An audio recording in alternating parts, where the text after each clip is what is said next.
Critical thinking skills, আজকে এটা নিয়ে কথা বলবো। আমাদের সাধারণত সবার জীবনে নানান রকম সিদ্ধান্ত নিতে হয়। আমাদের ব্যক্তি জীবনে, পারিবারিক জীবনে, ক্যারিয়ারে, বন্ধুবান্ধবের ক্ষেত্রে, প্রেমের ক্ষেত্রে, উদ্যোক্তা জীবনে, চাকরির ক্ষেত্রে, ব্যবসার ক্ষেত্রে, প্রতিটি ক্ষেত্রে, জীবনের প্রতিটি ক্ষেত্রে আমাদের সিদ্ধান্ত নিতে হয়। কিন্তু এই সিদ্ধান্তগুলো বিশেষ করে যখন সংকট তৈরি হয়, যখন কোনো একটা পরিস্থিতি তৈরি হয়, তখন ঠান্ডা মাথায় কতটা ক্রিটিক্যালি চিন্তা করে আপনি সিদ্ধান্তগুলো নিচ্ছেন সেটার উপর নির্ভর করবে আপনার বুদ্ধিমত্তা এবং সঠিক সিদ্ধান্ত নিতে পারলেন কি না, তাই না? আজকে আপনি যেটাকে সঠিক মনে করছেন, কিছুদিন পরে সেটা আপনার জীবনে বাস্তবতায় সঠিক নাও হতে পারে। সেই জন্য আসলে প্রত্যেকটা জিনিসকেই একটু ক্রিটিক্যালি, মানে আমরা অনেক সময় ভাবি ক্রিটিক্যাল মানে হচ্ছে ক্রিটিসিজম, মানে হচ্ছে কঠিন কঠিন বিষয়টা, সেটা না, ডিপে যাওয়া, একটু গভীরভাবে ভাবা। কারণ আমাদের অনেক সময় নানান কারণে আমাদের সিদ্ধান্ত ভুল হয়ে যায়। কী কারণে ভুল হয়? আবেগের কারণে, অতি ইমোশন। এবং সেটা ব্যক্তি জীবনে যেমন বিজনেসে তেমন ইমোশন দরকার আছে, কিন্তু সেটার সঙ্গে যুক্তি লাগবে।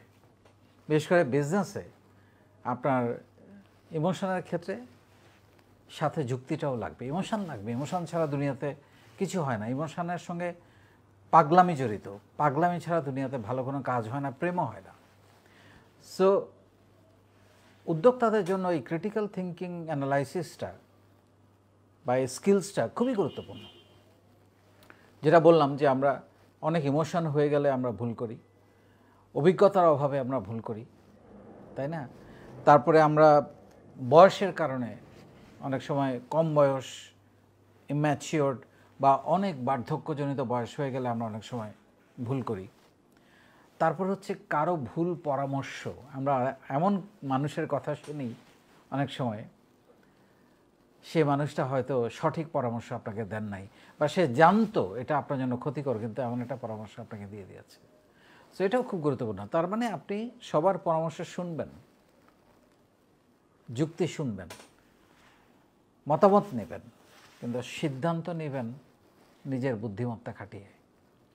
আরেকজন বলে দিয়েছে বলে হুবহু সিদ্ধান্ত কখনো লাইফে কোনো ক্ষেত্রে, প্রেম, বিয়ে, ভালোবাসা, সংসার, তারপরে বাবা মা, আত্মীয় স্বজন, বন্ধুবান্ধব, বিজনেস, উদ্যোক্তা জীবন, চাকরি জীবন চলার পথে কোথাও এই কাজটা করা যাবে না। সো সেখানে বুদ্ধিমত্তার দরকার। তাহলে এই বুদ্ধিমত্তাগুলো আসলে কিভাবে হয়? 4টা ঘটনার মধ্য দিয়ে এই প্রক্রিয়াটা ঘটে। যেমন হচ্ছে ক্রিটিক্যাল থিঙ্কিংয়ের পদক্ষেপগুলো আমি যেটা বলার চেষ্টা করছি, একটা হচ্ছে ব্যাখ্যা, ঘটনাটাকে আপনাকে ব্যাখ্যা করতে হবে। 2 নম্বর হচ্ছে বিশ্লেষণ, সেটাকে আপনাকে বিশ্লেষণ করতে হবে। 3 নম্বর হচ্ছে মূল্যায়ন করতে হবে। তারপর আপনাকে সমাধানের জন্য, সেটা সমাধানের জন্য সিদ্ধান্ত নিতে হবে। এই 4টা জিনিস মূলত এই ক্রিটিক্যাল থিঙ্কিংয়ে কাজ করে। এবং কিভাবে আপনি ক্রিটিক্যাল থিঙ্কিংগুলো আসলে কি জিনিসগুলো আপনার মধ্যে দরকার, যেটা দিয়ে আপনি আসলে ক্রিটিক্যালি একটা জিনিস অ্যানালাইসিস করবেন। প্রথম হচ্ছে যে একটু ভেবে চিন্তে প্রশ্ন করা। প্রশ্ন করা একটা আর্ট। আমরা অনেক সময় ভয়ে প্রশ্ন করি না, এটাও একটা সমস্যা। মানে এখন বলছি প্রশ্ন ভেবে চিন্তে করা, আবার বলছি প্রশ্নও করে না। প্রশ্ন করতে করতে একসময় আপনি দক্ষ হয়ে উঠবেন কোন প্রশ্নটা আপনার করা উচিত। এবং আমরা অনেক সময় প্রশ্ন করতে গিয়ে মতামত দিয়ে ফেলি, মানে এত বড় করে বলে ফেলি যে তখন আর এটা প্রশ্ন থাকে না, এটা নিজস্ব একটা মতামত হয়ে যায়। সো এটা খুবই গুরুত্বপূর্ণ, সেটা হচ্ছে বুঝে শুনে প্রশ্নটা করতে পারা। তারপর হচ্ছে আপনার অ্যাটিটিউড থাকতে হবে প্রবলেম সলভিং। আপনি যদি লিডার হইতে চান, আপনি যদি একজন প্রবলেম সলভার হইতে চান, আপনি এক্সিকিউশন করতে চান কোনো জিনিস, আপনার অ্যাটিটিউড হইতে হবে যে আমি এটা সমাধান চাই, আমি সমস্যাটাকে বাঁচিয়ে রাখতে চাই না, বা আমি শুধু সমস্যা নিয়ে আলাপ করতে চাই না, আমি সাথে 2-3টা সমাধান নিয়েও, যখন আমি কোনো একটা সমস্যার কথা বলবো, সাথে আমি 2-3টা সমাধানও অ্যানালাইসিস করে নিয়ে গিয়ে বলবো, অথবা নিজের জন্য তৈরি করব। আমি লিডার, আমার অন্যদের অনেক মতামত শুনবো, কিন্তু আমি নিজেও একটা অ্যানালাইসিস করব পসিবল সলিউশন, পসিবল সমাধানগুলো কি কি হতে পারে, তাই না? তারপরে হচ্ছে পক্ষপাত না হয়ে সিদ্ধান্ত নেওয়া। আমাদের এই ডিসিশন মেকিং প্রসেসে একটা বড় ঝামেলা হয়ে যায় পক্ষপাত বা স্বজনপ্রীতি। আমরা অনেক সময় ভাবি আমার মামা, খালা, চাচা, ভাই, ভগ্নিপতি, বা আমি চিনি তাকে, আমার গ্রামের, আমার এলাকার, ওকে আমি আমার পরিচিত, তো যোগ্য অযোগ্য বিবেচনা করার দরকার নেই, তার পক্ষে সিদ্ধান্তটা আমরা দিয়ে দিই। This is wrong. সে যোগ্য কিনা, সে দোষ করেছে কিনা, সে দায়ী কিনা, এইগুলো বিবেচনা করে সিদ্ধান্ত নিতে হবে। তারপর হচ্ছে ব্যবসার উন্নতি চিন্তা করে সিদ্ধান্ত নেওয়া। মানে আমি যে সিদ্ধান্তটা নিতে যাচ্ছি এটা কি আমার ব্যবসাকে ক্ষতিগ্রস্ত করবে না উন্নতির দিকে নিয়ে যাবে। যদি উন্নতির দিকে নিয়ে যায় মনে হয়, তাহলে সেইভাবেই সিদ্ধান্তটা নেওয়া উচিত। আরেকটা হচ্ছে টিম ওয়ার্ক করে পরামর্শ নেওয়া, যেটা আমি একটু আগে বললাম, যে আপনি সবারটা শুনবেন, সবার মতামতগুলো নেবেন। মেবি কোনো একটা মতামত আপনার মতের সাথে মিলেও যেতে পারে, এবং ফাইনালি টিমের এমনভাবে সিদ্ধান্তটা নেবেন যাতে করে টিম মনে করে যে আমাদের কিছু কিছু সিদ্ধান্ত এখানে প্রতিফলিত হয়েছে, আমাদের কিছু কিছু মতামত এখানে প্রতিফলিত হয়েছে, আমাদেরকে কাউন্ট করা হয়েছে। ব্রেনস্টর্মিং করা, যেটা আমি বারবার বললাম, অ্যানালাইসিস করা, নিজে নিজে সেটা নিয়ে একটু অ্যানালাইসিস করুন, ব্রেনস্টর্মিং করবেন।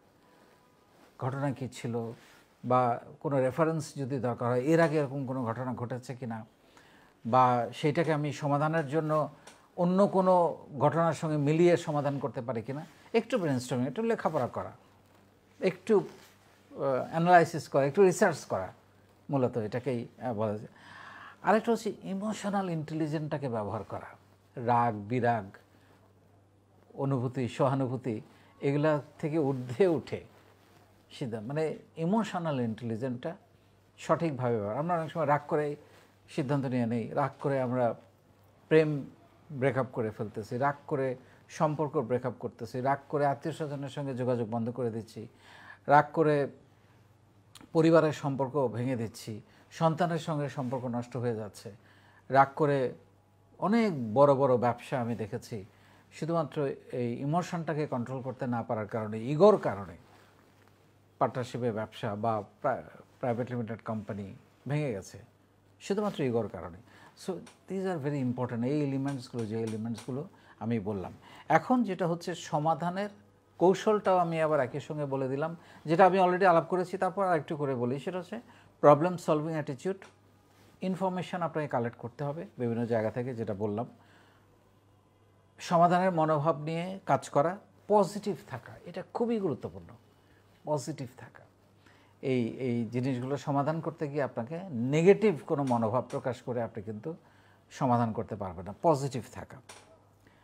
আরেকটা হচ্ছে নিজে ইনভলভ হওয়া। আপনি হয়তো কাউকে দায়িত্ব দিয়ে দিলেন, ঠিক আছে, তা একটা রিপোর্ট নিতে পারেন, কিন্তু একদম ছেড়ে দেওয়া যে তোমরাই দেখো, এটা সব কিছু, যদি প্রবলেমটা নিজের কোম্পানির জন্য হয়, নিজের ব্যক্তিকেন্দ্রিক হয়, আর আদারওয়াইজ আপনাকে তো ডিসেন্ট্রালাইজ করতেই হবে। সব সিদ্ধান্ত আপনি যদি নেন তাহলে তো কখনো একটা জিনিস ডিসেন্ট্রালাইজ হবে না, কিন্তু যেগুলোর সঙ্গে আপনিই জড়িত সেগুলো নিজে দেখা উচিত, এবং সবার পরামর্শ নেওয়া, সাহায্য নেওয়া। সো এই জিনিসগুলো আপনি যদি করেন, এবং এই পুরো জিনিসটা আপনার ব্যক্তি জীবনে, পারিবারিক জীবনে, ব্যবসায়িক জীবনে, উদ্যোক্তা জীবনে, চাকরি জীবনে, বন্ধুবান্ধবের লাইফে, আত্মীয় স্বজনের লাইফে, সামাজিক জীবনে, প্রত্যেকটা ক্ষেত্রে এই ক্রিটিক্যালি অ্যানালাইসিস করে, মানে যখন কোনো একটা পরিস্থিতি তৈরি হয়, সংকট তৈরি হয়, বা কোনো একটা খুশির ব্যাপার তৈরি হয়, এখন আমার সিদ্ধান্ত নিতে হবে কী করব, আগে থেকে তৈরি করা নাই, সেরকম একটা পরিস্থিতিতে ক্রিটিক্যালি একটু চিন্তা করে সিদ্ধান্তগুলো নেওয়া উচিত।